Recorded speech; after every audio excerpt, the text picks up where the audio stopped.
सेवा सेवारो नमस्कार। म रामकुमारी राईको तर्फबाट आज पनि हामी बगान आएको छौँ अनि आज चाहिँ वल्लो पाटमा छौँ। पल्लो पाटदेखिको वल्लो पाटमा राम्रो फुलहरू फुलेको छ नि यहाँनिर रहरै लाग्दै।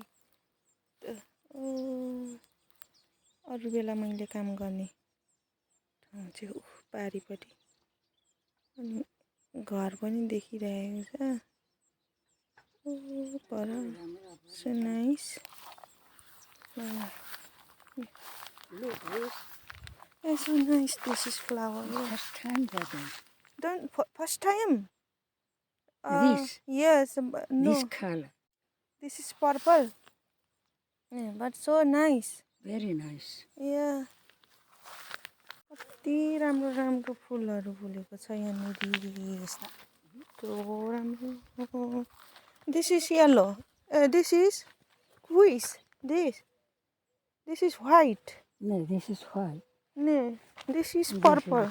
Yeah. Yeah, so nice. Yeah, so nice. This is it. कति राम्रो राम्रो फुलहरू फुलेको छ. गाउँमा आउँदाखेरि बेग्लै रमाइलो लाग्छ. अनि यस्तो छ यहाँको भ्यू चाहिँ अहिले बिहानको. यस्तो राम्रो छ भने नि यस्तो राम्रो राम्रो फुलहरू फुल्छ कि अनि मलाई घरमा भन्दा पनि बगानमा मलाई खुसी लाग्छ के त्यही भएर बोजूलाई भन्छु म नबसौँ घरमा जाउँ बगानमा छुट्टिएली त्यही भएर यस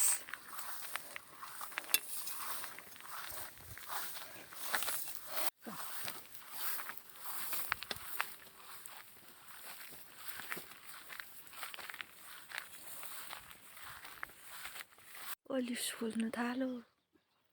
अब ओलिभ्स हामी चाहिँ धेरै दिनपछि यहाँ आएको.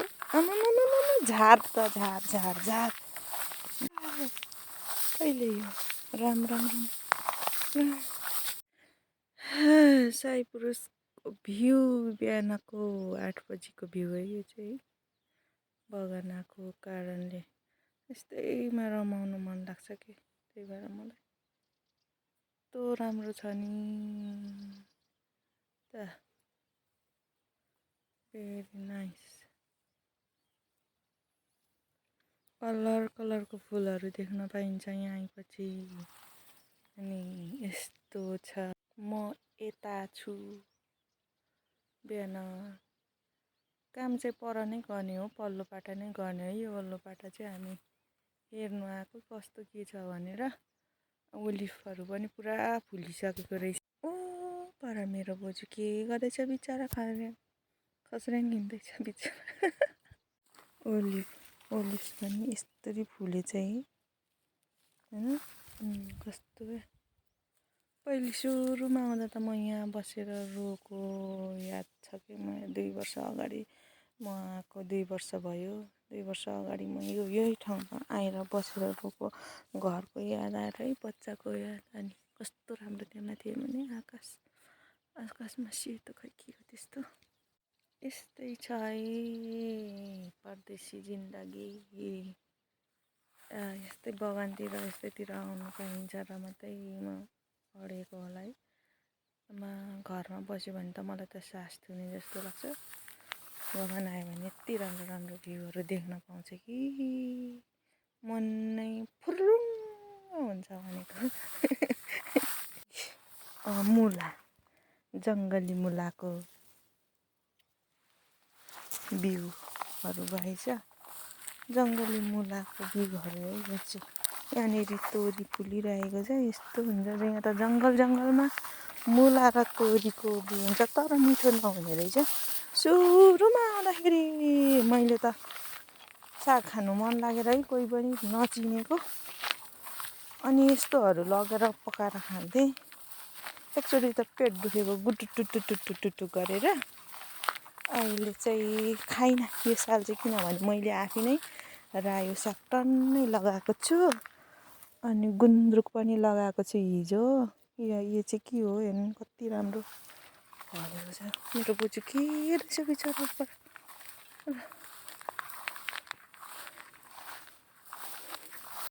ओल्लो डाँडामा घर यहाँनिर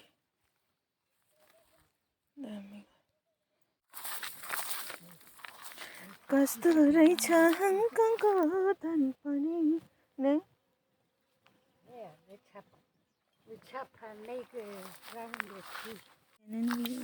फुलहरूले मन लोभ्याइदिन्छ यस्तो मन लोभ्याइदिन्छ कि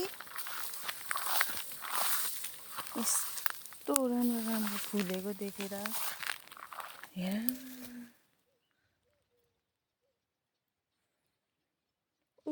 पर छ मेरो बोजूको घर बेरबोलीको घर बगानको घर त्यो पर छ एउटा डाँडामा ओल्लो डाँडामा यहाँ एउटा घर छ अनि छिमेकी